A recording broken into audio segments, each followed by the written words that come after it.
Bismillahirrahmanirrahim. This is our lesson number 20 in English language. Today we'll go for what? Reading exercise. That learning English through reading. How can we improve or how can we learn? कि beginners हैं, novice learners हैं, तो वो कैसे reading के through English improve कर सकते हैं, या जो एडवांस लेवल पे हैं तो वो कैसे उसमें इम्प्रूवमेंट ला सकते हैं if their basics are already good जी। जो हमने प्रीवियसली एक्सरसाइजेस की कल और परसों वाली क्लासेस में, वो स्ट्रक्चर्स की प्रैक्टिस है basically. When I say that structures, I always refer to what जी लैंग्वेज डेवलपमेंट। कि हम पहले दिन से इस बात को डिस्कस करते आ रहे हैं कि कोई भी लैंग्वेज सीखनी है तो लैंग्वेज के लिए अगरचे वोकैबुलरी इंपॉर्टेंट है, अगरचे उसकी प्रोनाउंसिएशन इंपॉर्टेंट है, एक्सेंट इंपॉर्टेंट है और चीज़ें इंपॉर्टेंट है, लेकिन बेसिक चीज़ क्या है? स्ट्रक्चर है। मुझे एक बात करने का स्ट्रक्चर ही नहीं पता, ठीक है, तो मैं उसको इम्प्रूव कैसे करूँगा या उसको यूटिलाइज़ कैसे करूँगा? अब मैं आस्ता आस्ता उसको हम फेजेस बढ़ाते जा रहे हैं। यानी पहले फेज़ में हमने क्या कहा कि लैंग्वेज की इनपुट के लिए वी वर्कड अपॉन व्हाट जी? स्ट्रक्चर्स जी।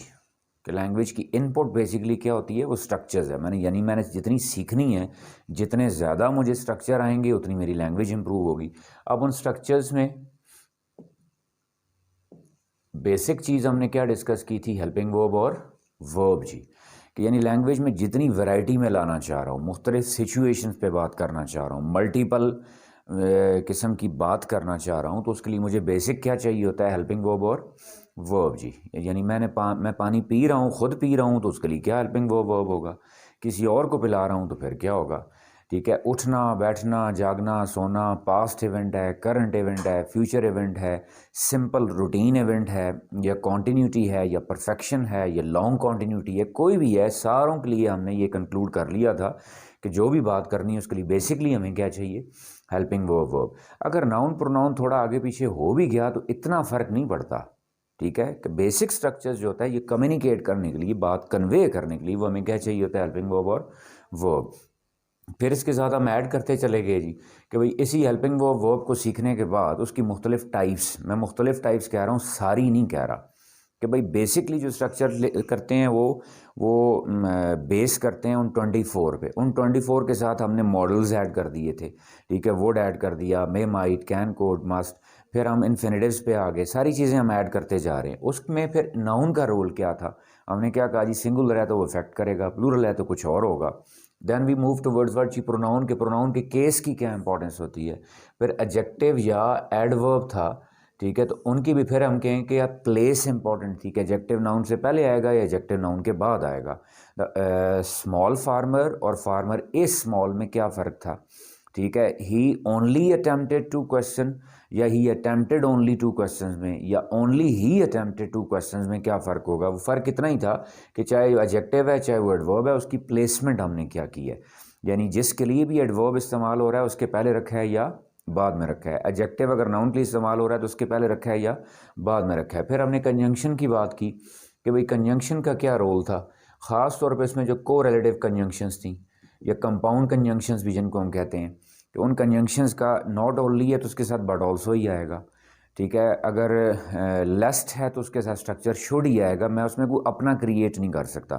कंक्लूसिवली ये कहूँ कि लैंग्वेज में इनपुट में जितनी भी चीज़ें हैं, इसमें हम we are not language makers, कि हम लैंग्वेज मेकर्स नहीं हैं, हम लैंग्वेज बनाते नहीं हैं, वी आर लैंग्वेज यूज़र्स। कि लैंग्वेज में वो स्ट्रक्चर सारे बने बनाए पड़े हैं जो सालों से, सदियों से इस्तेमाल होते आ रहे हैं। सिर्फ हमारा काम क्या? हमने उन स्ट्रक्चर्स को सीखना है। ये हमारे पास इनपुट आ गई। अब वो आ गए उसकी लैंग्वेज की आउटपुट में जी। आउटपुट में हमने एक्सप्रेशन डिस्कस किया, वो बाद में दोबारा उसकी तरफ आएंगे अगली, फिर कुछ और लेसन उसके रिलेटेड होंगे।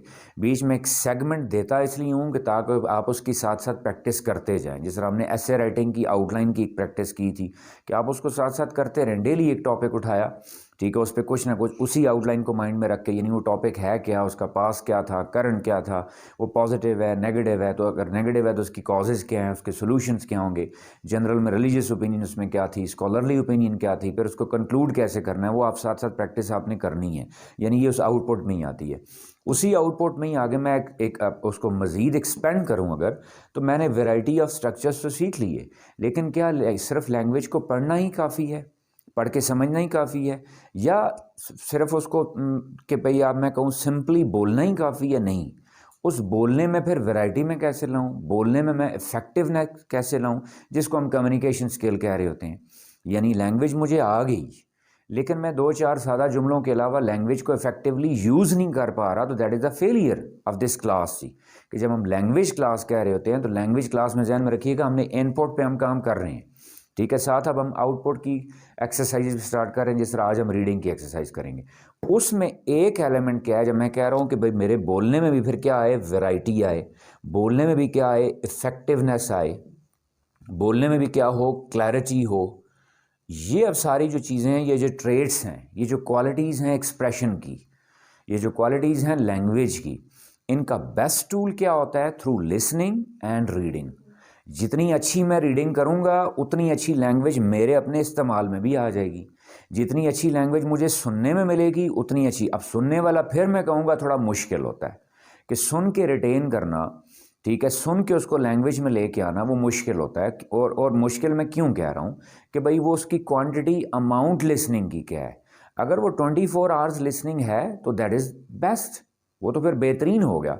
लेकिन क्या नॉर्मली यूजुअली हमारे स्टूडेंट्स को, हमारे लर्नर्स को 24 आवर्स में से 24 आवर्स या 18 आवर्स या 16 आवर्स या इवन 10 आवर्स भी सुनने को मिलती है? नहीं। अगर 24 घंटे में से सिर्फ सुनने को मिल रही है घंटा, 2 घंटे, 3 घंटे, तो उससे इतना फ़र्क नहीं पड़ेगा जितना आप रीडिंग के थ्रू जल्दी कर सकें। यानी अगर मुझे कोई कहे जी इस मैकेनिज़्म को आप कैटेगराइज करें कि आप लिसनिंग को ज़्यादा इफेक्टिव समझते हैं या रीडिंग को, तो मैं being a teacher I always recommend reading जी। क्योंकि रीडिंग एक तो नंबर 1 आपके पास एक कांस्टेंट स्टिल सेव्ड सोर्स है जिसको आप रीड भी कर सकते हैं। दो, अगरचे लिसनिंग को भी री लिसनिंग कर सकते हैं, ऑडियोज़ अवेलेबल हैं, वीडियोज़ अवेलेबल हैं, लेकिन साइज का एक अपना इम्पैक्ट होता है ना। मेरे सामने एक स्ट्रक्चर आ रहा है, मैं उसमें वैरायटी देख रहा हूँ, उस वैरायटी में बेसिकली मैं हेल्पिंग वर्ब को टारगेट करूँगा, वो कैसे सीख रहा हूँ। लेकिन साथ क्या, मेरे पास वर्ड बैंक भी बढ़ता जाएगा, मेरे पास वोकैबलरी भी बढ़ती जाएगी, और मेरे पास स्टाइल ऑफ एक्सप्रेशन भी, यहाँ उसके साथ ऐड कर लीजिएगा कि स्टाइल ऑफ एक्सप्रेशन भी जो है वो ऐड होता जाएगा। अब करके देखते हैं टेस्ट से जी, जो टेक्स्ट वीडियोज़ में आपके पास साथ आ जाएगी स्क्रीन के ऊपर जी। फॉर एग्जाम्पल ये कोई एक टेक्स्ट रैंडमली हमने उठाई है जी, I am taking a start जी। Major sporting events attract ji.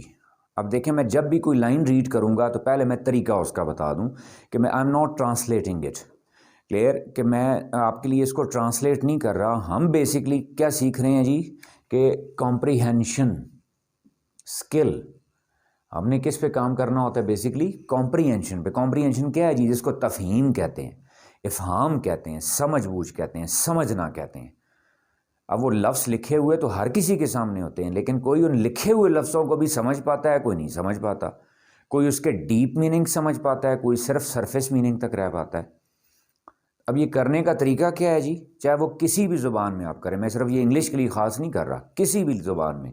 Eight first we go for word ची, इट्स वर्ब, एक्शन वर्ड जिसको आप कहते हैं। और चूंकि हेल्पिंग वर्ब इसी के साथ जुड़ा हो, हेल्पिंग वर्ब नाम ही शो करता है, हेल्पिंग वर्ब होता ही वर्ब के लिए, हेल्पिंग वर्ब हम पकड़ते हैं उसमें से, clear. Then we raise questions जी, who is doing it, what is being done, where is that being done, why is that being done, with what frequency that being done. ये सवाल हम उठाते जाएंगे जो उसमें बीच में मौजूद होंगे। ये सवाल हमने खुद से नहीं करने, वहाँ हम खुद बहुत मिल जाएंगे हमें। फॉर एग्जाम्पल जी, मेजर स्पोर्टिंग इवेंट्स अट्रैक्ट जी, आपने देखा होगा मैं अट्रैक्ट पे रुक गया हूँ, मैं इससे आगे नहीं जाऊँगा। क्यों? मुझे मेन वर्ब मिल गया जी। What is the main verb here? Attract. Verbs first form जी, ठीक है। वर्ब की फर्स्ट फॉर्म कहाँ थी है जी? चार्ट में हमारे पास कहाँ पे थी? सिंपल प्रेजेंट में या सिंपल फ्यूचर में?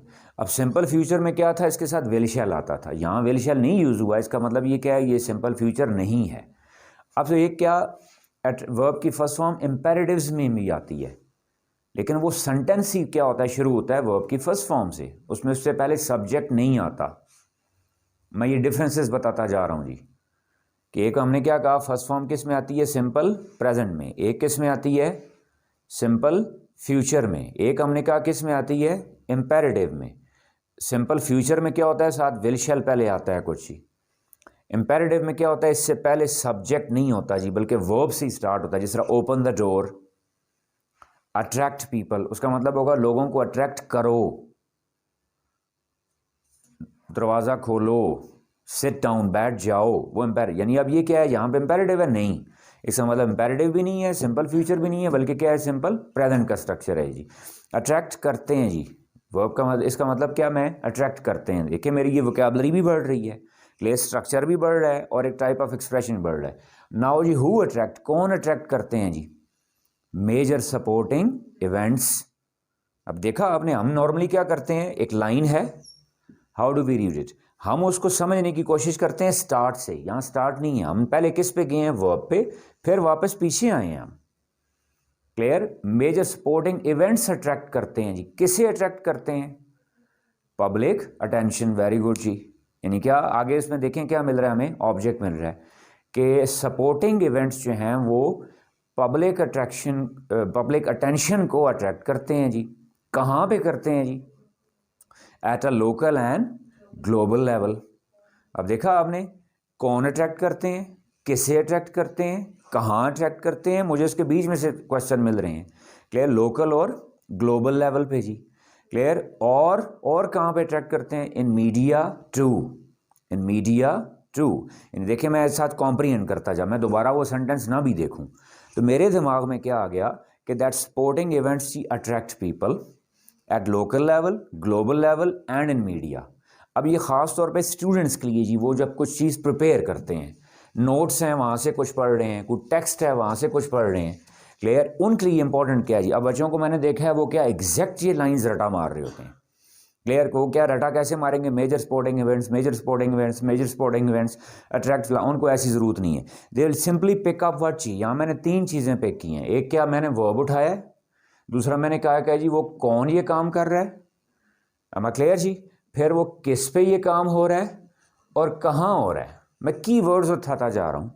अब मैं बगैर देखे उसको दोबारा मोड़ के खुद जोड़ने की कोशिश करूँगा, और उस जोड़ने में सिर्फ जो चीज़ ठीक होनी चाहिए 100% पहले फेज़ में, मैं एम्फेटिकली रिपीटेडली कह रहा हूँ फर्स्ट फेज़ में, मैं फर्स्ट फेज़ में कह रहा हूँ, फॉरएवर नहीं कह रहा।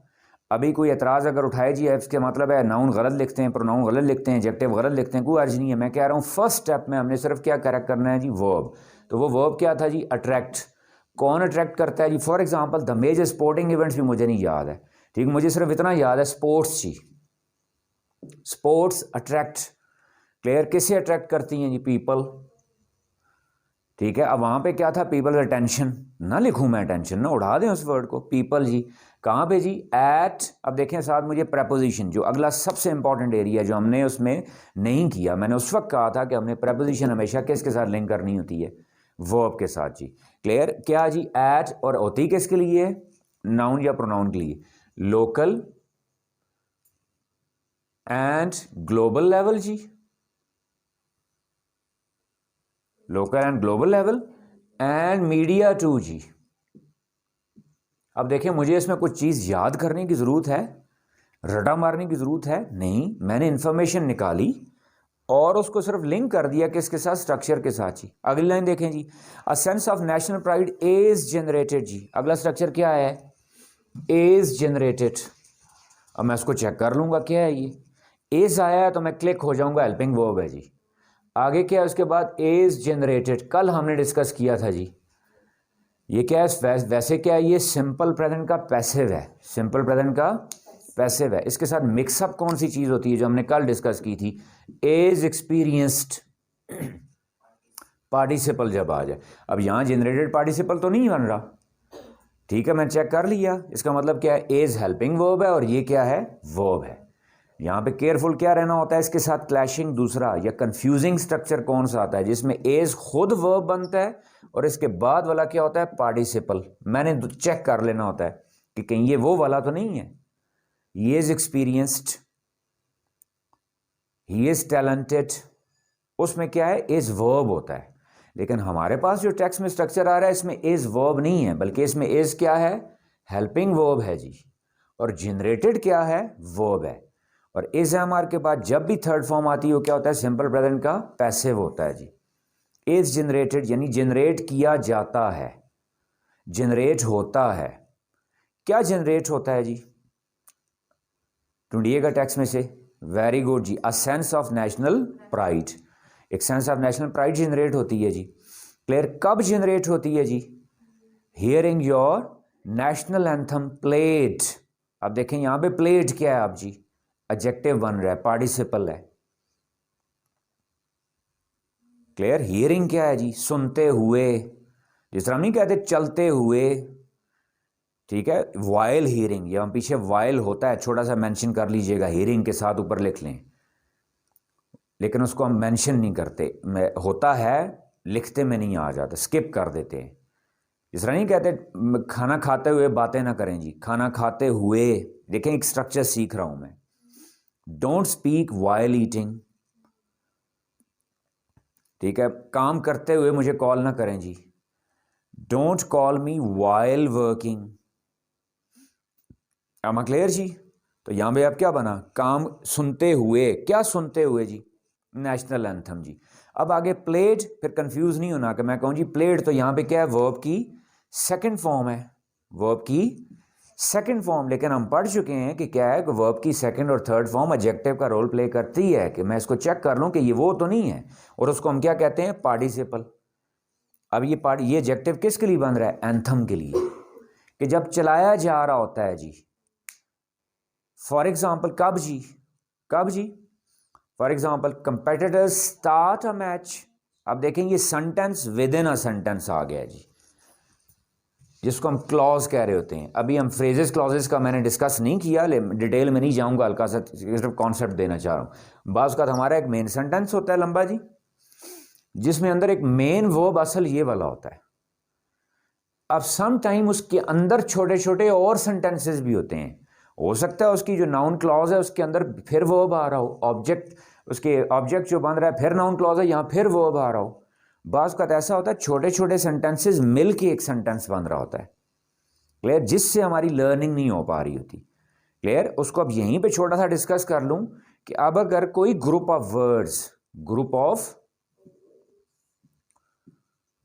जिसमें मेन वर्ब आ जाए जी, जिसमें क्या हो, मेन वर्ब हो, दैट इज कॉल्ड क्लॉज। और वो ग्रुप ऑफ वर्ड्स जिसमें मेन वर्ब ना हो, दैट इज कॉल्ड फ्रेज जी। और सेंटेंस क्या होता है जी, बेसिकली कॉम्बिनेशन होता है फ्रेजेस एंड क्लॉजेस का। मैं फ्रेजेस कह रहा हूं, एक से ज्यादा भी हो सकती हैं, क्लॉजेस कह रहा हूं, एक से ज्यादा भी हो सकती हैं। मेन सेंटेंस एक ही होगा उसके अंदर, यानी मेन सेंटेंस से मुराद उसका मेन वर्ब एक ही होगा। अब हमने प्रीवियसली क्या पढ़ा था, शॉर्ट कॉन्सेप्ट क्या था हमारे पास, कि जी सिर्फ नाउन होता है यहां पे सब्जेक्ट के तौर पे, कोई एक आध वर्ड होता है। अब हम क्या कह रहे हैं, पूरा सेंटेंस भी जो है वो सब्जेक्ट बन सकता है। जब वो पूरा सेंटेंस सब्जेक्ट बन रहा है और उसके अंदर वर्ब है, तो उसको हम क्या कह देंगे, क्लॉज।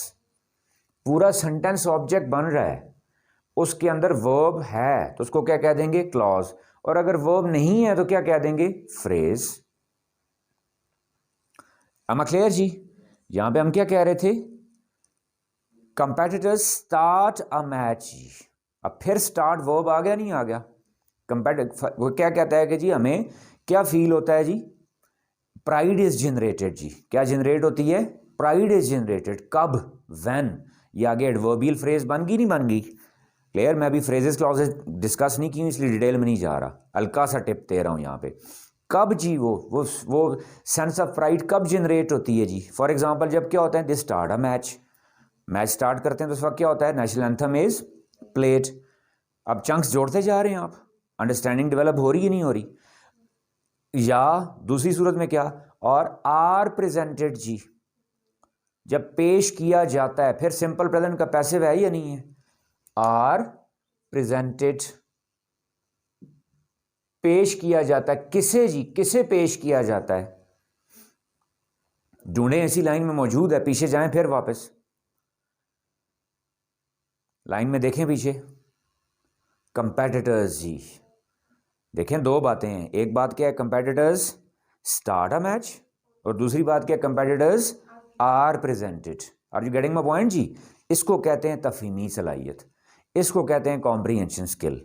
ये एक्सरसाइज जब आप करते रहेंगे खुद ब खुद होती है, या वो मैच शुरू करते हैं, नेशनल एंथम प्ले होता है, या जब उनको प्रेजेंट किया जाता है जी। क्या प्रेजेंट किया जाता है जी? वेरी गुड, विद मेडल्स जी। उन्हें क्या प्रेजेंट किया जाता है? मेडल्स प्रेजेंट किया जाता है, तो इस वक्त क्या होती है जी, sense of pride is generated. अब आपने उस चीज को नहीं भूलना, हमारा असल वर्ब अभी तक क्या चल रहा है, इज जनरेटेड। इज क्या जनरेट होती है जी, sense of pride. Sense of pride जी वो जनरेट होती है।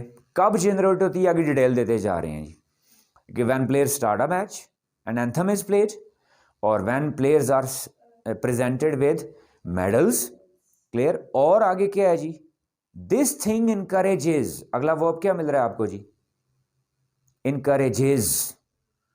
M I clear. Next verb क्या आ गया, अब देखें फिर सेंटेंस के अंदर सेंटेंस, उस सेंटेंस के अंदर फिर सेंटेंस, तो मैं उसको सेंटेंस तो नहीं कह दूंगा, क्या कहूंगा, सेंटेंस के अंदर क्लॉज, क्लॉज के अंदर फिर क्या, क्लॉज जी।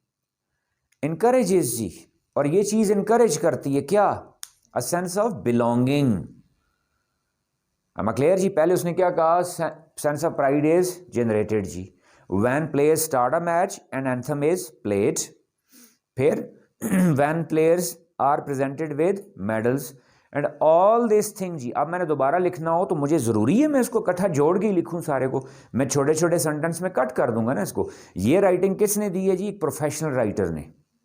ये किसने दी है, एक प्रोफेशनल। हम प्रोफेशनल नहीं, हम बिगिनर्स हैं जी, हम सीखने वाले हैं। मैं एग्जैक्टली इसको कॉपी करने की कोशिश करूंगा, मैं मिस्टेक करूंगा, जो अक्सर बच्चे नोट से प्रिपेयर करके मिस्टेक करते हैं, या वो जो पढ़ते हैं चीज़ उसको दोबारा एग्जैक्टली वही लेवल लिखना चाह रहे होते हैं, जो शुरू में पॉसिबल ही नहीं है। अब देखिए मैं इसको अपने हिसाब से, देखिए मैं कॉम्प्रीहेंड कर लिया, मैं अपने हिसाब से कर रहा हूं। मैं क्या कह रहा हूं जी, कि that when national anthem is played, clear, during prize distribution ceremony, या when players start a match, sense of pride is generated, यूं भी कह लें, या सेंस ऑफ प्राइड को शुरू में रख लें आप। Sense of pride is generated when players start a match or when they are presented with medals and national anthem is played, full stop. all this encourages, ये सारी बातें जो हैं वो encourage करती हैं जी। encourages कौन सा है, सिंपल प्रेजेंट टेंस है जी, क्लियर। encourage, अब ऐसे देखें encourages, कौन encourage करता है जी, ये सेंस ऑफ प्राइड। कौन encourage करता है जी, जब नेशनल एंथम चल रहा होता है। कौन इनकरेज करता है, नेशनल एंथम कब चलता है जी, जब प्लेयर्स जो है मैच स्टार्ट करते हैं या उनको मेडल्स दिए जाते हैं। ये दो इवेंट्स पे होता है, नहीं होता, मैच शुरू होने से पहले भी नेशनल एंथम होता है, और बाद में जो टीम जीतती है जब उनको मेडल्स वगैरह दिए जाते हैं, फिर प्ले हो रहा होता है, क्लियर। ऑल दीज थिंग्स जी इनकरेज। अगर मैं थिंग्स कह रहा हूं तो फिर मैं क्या कर दूंगा, इनकरेज। वहां पे क्या लिखा हुआ है, इनकरेजेस। क्लियर जी। तो वो इनकरेजेस क्यों लिखा हुआ है, this sense of pride, this sense of pride encourages, क्या इनकरेज करती है जी, a sense of belonging, clear, कि एक बिलोंगिंग की सेंस पैदा होती है, एक ताल्लुक पैदा होता है, किससे जी, to a particular part of the world, दुनिया के खास एक हिस्से के साथ, जिसको हम कंट्री कह देते हैं। क्लियर जी। यानी मैं इसको दोबारा मोड़ के लिखूं तो क्या होगा, कि this sense of pride encourages a sense of belonging to country, a sense of belonging to homeland, sense of belonging to motherland. मैं कोई भी लिख लूँ उसमें। क्लियर जी। वो प्रोफेशनल राइटर है, उसने जुमले जरा कैसे चूज किए, a particular part of world, और पर्टिकुलर पार्ट ऑफ वर्ल्ड को हम क्या नाम देते हैं, कंट्री। अगला देखें जी, events such as Olympic games और the football world cup bring people. अब देखें जब तक वर्ब नहीं आएगा मैं नहीं रुकूंगा, जैसे ही ब्रिंग आया मैं रुक जाऊंगा। ब्रिंग जी, आप ब्रिंग को सर्कल कर लें, जहां भी वर्ब आएगा आपने सर्कल करना है उसको जी। ब्रिंग जी, ब्रिंग का मतलब क्या होता है जी, लाना। मैंने देखें आप इसमें कोई ऐसे वर्ड्स हैं जो हमें ना पता हो, क्लियर। वोकैबुलरी इतनी होती है कि कोई वर्ड आएगा जिसके लिए डिक्शनरी कंसल्ट करनी पड़ेगी। ब्रिंग जी, लाते हैं जी, कौन लाते हैं जी, इवेंट्स। कौन लाते हैं, इवेंट्स। कैसे events, such as Olympic games. अब देखें मैं अगर ओलंपिक गेम्स ना भी लिखूं, दोबारा मैं मोड़ के लिखना चाह रहा हूं इसको, तो मैं सिंपल ये कह दूं कि such sporting events, such events bring, लाते हैं जी। क्या लाते हैं जी,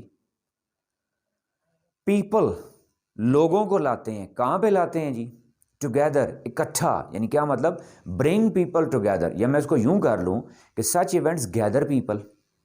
उसने क्या यूज किया, bring people together, bring people. अब देखिए मेरा एक्सप्रेशन का स्टाइल बढ़ रहा है, नहीं बढ़ रहा, मैं नॉर्मली सादा लफ्ज़ों में कहूँ तो क्या करूँगा कि गैदर पीपल जी, सच इवेंट्स गैदर पीपल। उसने क्या यूज़ किया, ब्रिंग पीपल टुगेदर। दोनों एक ही बात है या नहीं है? एक ही बात को कहने के मुख्तलिफ अंदाज हैं या नहीं है? वो एक प्रोफेशनल राइटर है, उसका अंदाज थोड़ा खूबसूरत है। टुगेदर जी कहाँ से जी?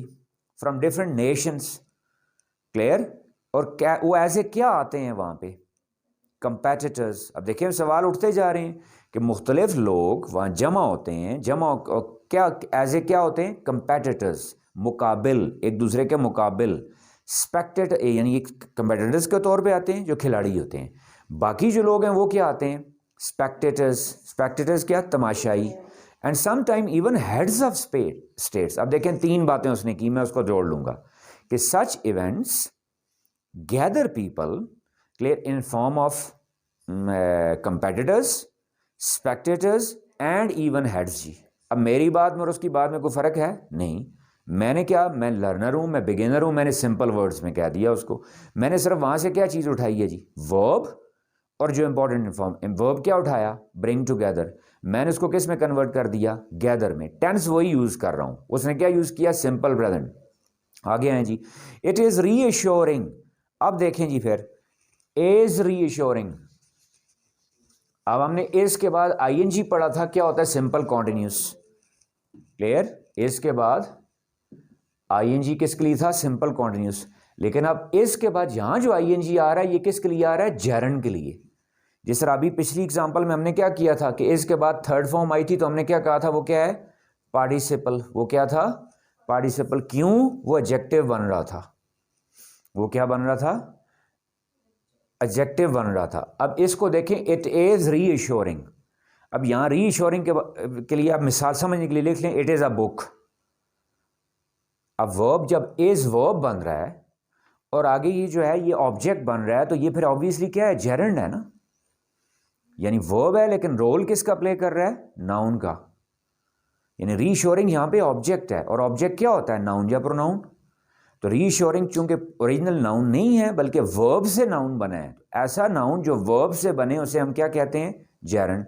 इट इज रीअश्योरिंग जी, तो यानी उसका इसमें वर्ब क्या है? इज। रीअश्योरिंग वर्ब नहीं है, ये है। क्या है जी? यानी देखें आप इज को ये समझ लीजिएगा, बी का मतलब क्या होता है? होना। इज है, एम हूं, आर हैं, मैं था, आई वॉज वो थे, दे वर। ये भी इटसेल्फ एक वर्ब है ना, पूरा एक्शन है ये। अगरचे ये कॉपुला है, ऐसा एक्शन वर्ड है जिसमें एक्शन होता कोई भी नहीं है लेकिन ये फिर भी वर्ब है। यहाँ पे ये हेल्पिंग वर्ब नहीं बन रहा जी, खुद वर्ब बन रहा है। ये रीअश्योरिंग है जी, यानी ये यकीन दहानी कराता है या इयादा करता है। किस चीज़ का? टू सी, देखना। किसको देखना जी? टू सी क्या है? पार्टिसिपल है यहाँ, सॉरी इन्फिनेटिव है। To see leaders of countries sitting together, कि मुख्तलिफ मुल्कों के लीडर्स जो होते हैं वो सिटिंग। अब सिटिंग यहां पे क्या है जी? पार्टिसिपल है जी। Leaders sitting, leaders great. अगर आपको रूल याद हो, एडजेक्टिव में हमने पढ़ा था कि दरमियान में कॉपुला आ जाए तो एडजेक्टिव जो होता है वो क्या होता है? नाउन के बाद में आता है।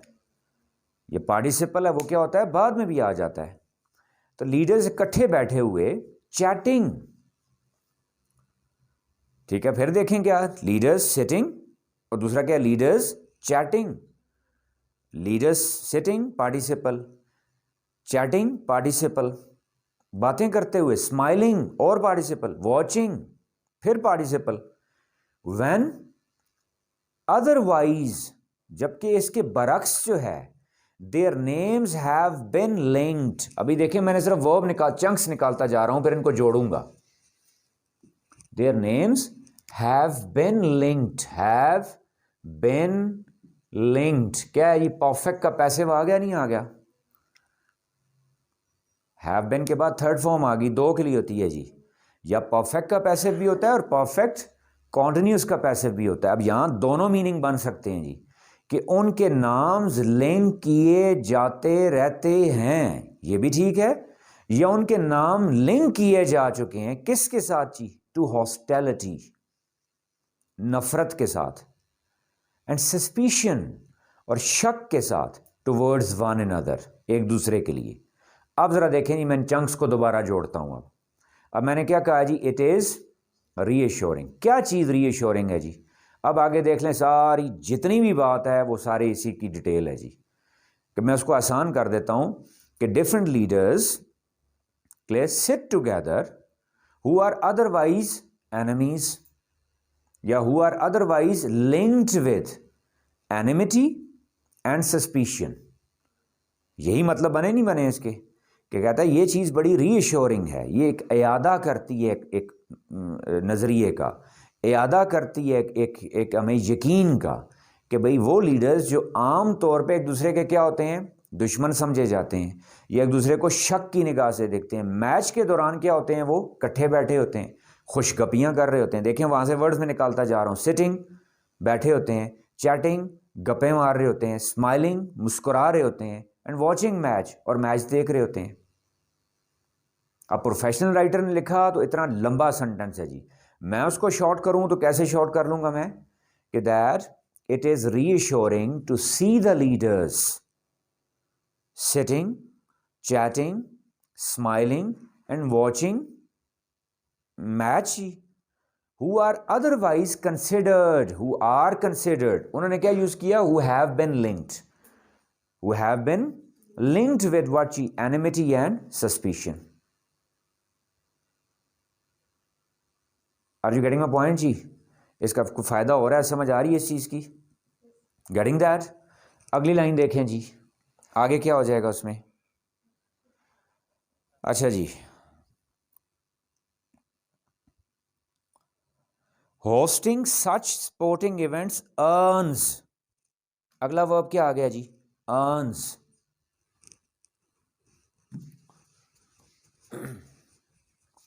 नेक्स्ट वर्ब लाइन में क्या है, मैं किसी और लफ्ज पे नहीं रुकता जी, किस पे रुक रहा हूं मैं, earns पे। earn का मतलब क्या होता है, कमाना। earns कमाता है, सिंपल प्रेजेंट है, कमाता है जी। कौन कमाता है जी, hosting such sport events, ऐसे इवेंट्स को होस्ट करना। ठीक है, अब मेरे जहन, मैं दोबारा मोड़ के लिखना चाह रहा हूं, मेरे जहन में होस्टिंग नहीं आ रहा, ठीक है ना, मैं सिंपल कह देता हूं अरेंजिंग सच इवेंट्स, या वो भी भूल जाता हूं, मैं सिंपल कह देता हूं इवेंट्स जी, सच इवेंट्स। जब इवेंट्स हो जाएगा तो फिर अर्न्स नहीं रहेगा जी, फिर मैं क्या लिखूंगा, अर्न, क्योंकि प्लूरल हो गया ना। क्लियर? पीछे क्या था, होस्टिंग था, होस्टिंग, वहां पे क्या बन रहा है, जेरेंड या पार्टिसिपल, दोनों में से कोई एक होगा, चेक करें। अब देखें आगे जी, उस वजह से क्या था, अर्न्स था। यहां पे क्या है जी, अर्न, यानी क्या, सच इवेंट्स, मैं इसको इजी कर रहा हूं, सच इवेंट्स अर्न जी, ऐसे इवेंट्स कमाते हैं जी। क्या चीज कमाते हैं जी, इनकम। किसके लिए जी, फॉर द होस्ट कंट्री और सिटी, यानी जिस मुल्क में वो हो रहा है या जिस शहर में हो रहा है उसके लिए इनकम भी आती है। आगे उन्होंने एग्जाम्पल दिए जी, रियो डी जेनेरियो गेंड जी, Rio de Janeiro gained, verb क्या है जी, gained. For example Rio de Janeiro, मुझे नहीं पता जी, इंफॉर्मेशन डिटेल नहीं पता, clear, I can search it जी।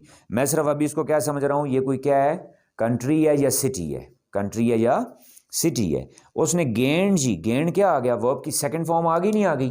अब मुझे कैसे पता चला गेंड सेकंड फॉर्म है जी, थर्ड फॉर्म भी तो गेंड होती है ना। वेरी गुड, इससे पहले अगर हेल्पिंग वर्ब होता तो ये थर्ड फॉर्म होती, अगर हेल्पिंग वर्ब कोई भी नहीं है तो ये कौन सी फॉर्म है, सेकंड फॉर्म। और हमने चार्ट में किया था सेकंड फॉर्म किस में आती, सिंपल पास में, कि उसने कमाया, रियो डी जेनेरियो ने कमाया जी, कितने जी, 110 पाउंड जी, 110 मिलियन पाउंड जी, फ्रॉम, किससे कमाया जी, होस्टिंग, जेरेंड आई है जी, होस्ट करके, मेजबानी करके जी, 2014 फुटबॉल वर्ल्ड कप जी, कि जो 2014 में, अब देखें मुझे डिटेल मिल गई नहीं मिल गई, अब क्लियर जी, यानी मुझे कोई डिक्शनरी कोई गूगल सर्च नहीं करना पड़ा, उसी टेक्स्ट में मैं आगे चला गया तो मुझे रियो डी जेनेरियो का पता चल गया कि 2014 का जहां पे वर्ल्ड कप हुआ था, कितने उन्होंने कमाया जी, 110 मिलियन पाउंड जी। वाइल दैट सेम ईयर, उसी साल, द कॉमनवेल्थ गेम्स ब्रॉट, अगला वर्ब क्या है जी, ब्रॉट। अब आप नोटिस कर रहे हैं कि मैं किसी चीज पे नहीं अटक रहा, सारे मीनिंग्स निकाल किस से रहे हैं, इस पे क्वेश्चन करके। ब्रॉड का मतलब मुझे इतना पता है, ब्रिंग का मतलब होता है लाना, ब्रॉड मतलब लाया, वर्ब की फिर क्या है, सेकंड फॉर्म है ना, क्यों? पहले हेल्पिंग वर्ब नहीं है। जब पहले हेल्पिंग वर्ब नहीं है तो फिर ये क्या है? Second form.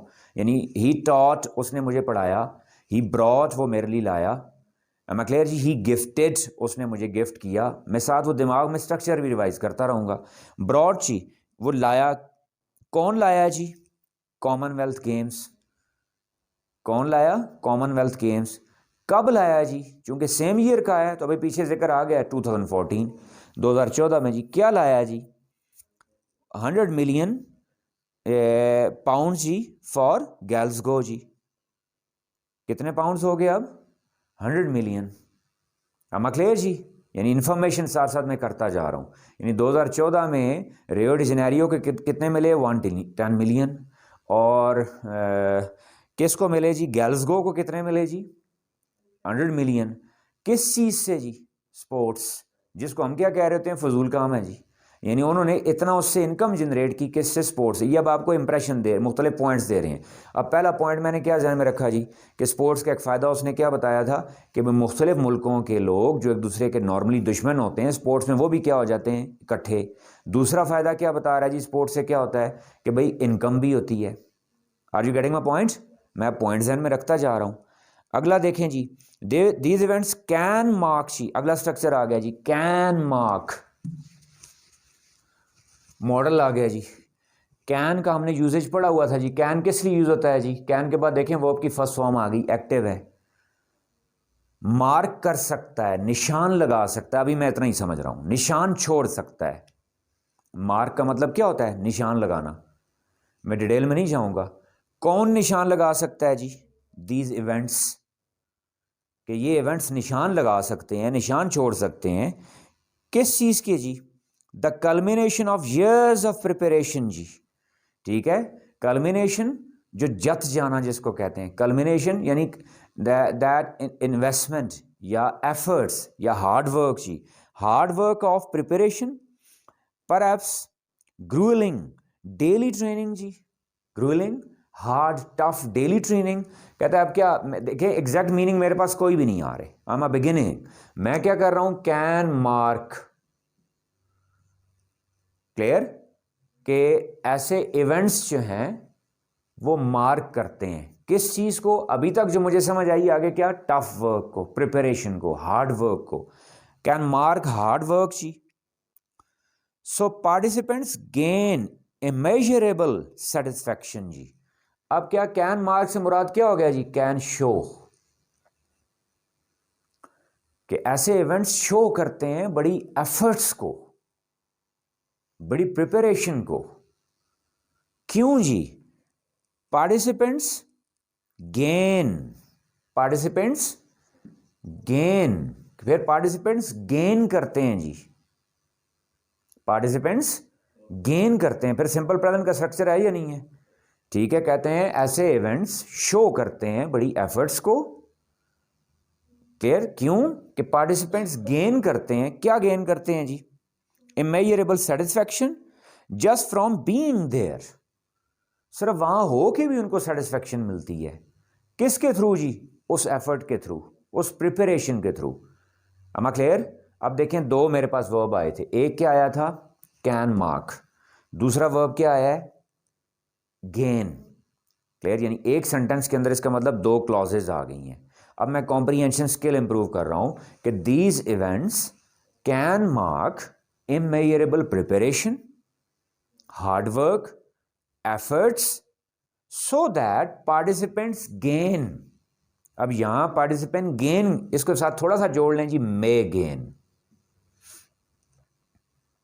कि पार्टिसिपेंट्स को मिले क्या चीज जी? सेटिस्फैक्शन।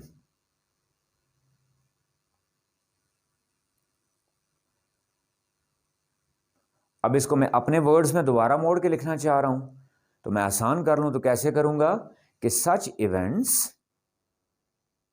डिपिक्ट या such events show remarkable efforts for the satisfaction of participants. Getting a point जी? एम आई राइट और रॉन्ग? अगला देखें जी, व्यूइंग दीज इवेंट्स रेजेज। फिर देखें अगला वर्ब क्या आ गया? रेजेज ऐसे इवेंट्स को देखना रेज करता है। क्या रेज करता है जी? The profile of sport in general, कि जनरली आम तौर पे क्या स्पोर्ट्स की अहमियत बढ़ती है, स्पोर्ट्स की प्रोफाइल बढ़ती है, और and the importance of keeping fit. दो चीजें फायदे हो रहे हैं जी। अब देखिए फायदे आपने जमा करते रहना है। ऊपर पहला फायदा आपने क्या पढ़ा था कि मुख्तलिफ कंट्रीज के हेड्स जो आम तौर पे एक दूसरे के दुश्मन समझे जाते हैं, एक दूसरे को शक की निगाह से देखते हैं, वो इकट्ठे बैठ के बातें करते हैं, हंसते हैं। दूसरा क्या फ़ायदा गिनवाया जी कि उससे बड़ी इनकम जनरेट होती है। अब तीसरा क्या बता रहे हैं कि ऐसे इवेंट से ना सिर्फ स्पोर्ट्स की इंपॉर्टेंस बढ़ती है बल्कि फिटनेस की इंपॉर्टेंस भी बढ़ती है। फिटनेस की कैसे बढ़ती है जी? अब मैं कॉमन सेंस यूज़ करूं, मैं आगे ना भी पढ़ूं, यानी जब बच्चे स्पोर्ट्स को देखते हैं तो उनके अंदर भी आपने देखा होगा, जब क्रिकेट का वर्ल्ड कप हो तो सारे बच्चे क्रिकेट खेल रहे हैं, फुटबॉल का वर्ल्ड कप हो तो सारे क्या खेल रहे हैं, फुटबॉल का। यानी मैं क्या स्किल, अब इसको समझिएगा ज़रा जी, इसको अब 1 मिनट के लिए रोकूंगा फिर आपको। अब क्या है जी? Critical thinking.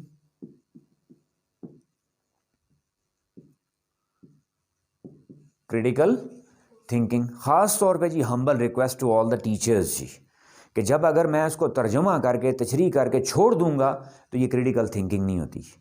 Higher order thinking तो फिर बहुत दूर की बात है। अब क्या यहाँ मैं टेक्स्ट पे रोक के आऊँ तो मैं इसी पे क्वेश्चन रेज कर रहा हूँ जी कि बच्चों के अंदर आप कहें जी स्पोर्ट्स फिटनेस के बारे में कैसे अवेयरनेस आ सकती है। क्लियर? मैं क्वेश्चन फ्लोट कर दूंगा। I am actually getting the children involve in what जी? क्रिटिकल थिंकिंग जी। अच्छा जी, फिट जी, अब देखें उसने क्या कहा जी, फिटनेस का कॉन्सेप्ट कैसे आता है। Seeing a record breaking run, कहता है जब हम देखते हैं कोई दौड़ है, रनिंग है, कोई रेस हुई है, कौन सी रेस हुई है? Record breaking race. जब हम रिकॉर्ड ब्रेकिंग रेस को देखते हैं तो ये सारी चीज क्या करती है? Might motivate people. अब देखें माइट का स्ट्रक्चर हमने पढ़ा था शायद, कि शायद लोगों को क्या करे? मोटिवेट करे। यानी जब बच्चे एथलीट्स को देखते हैं वहाँ पे तो बच्चों में के अंदर भी क्या आती है, या आम लोगों के अंदर भी क्या आती है? Motivation. am I clear ji?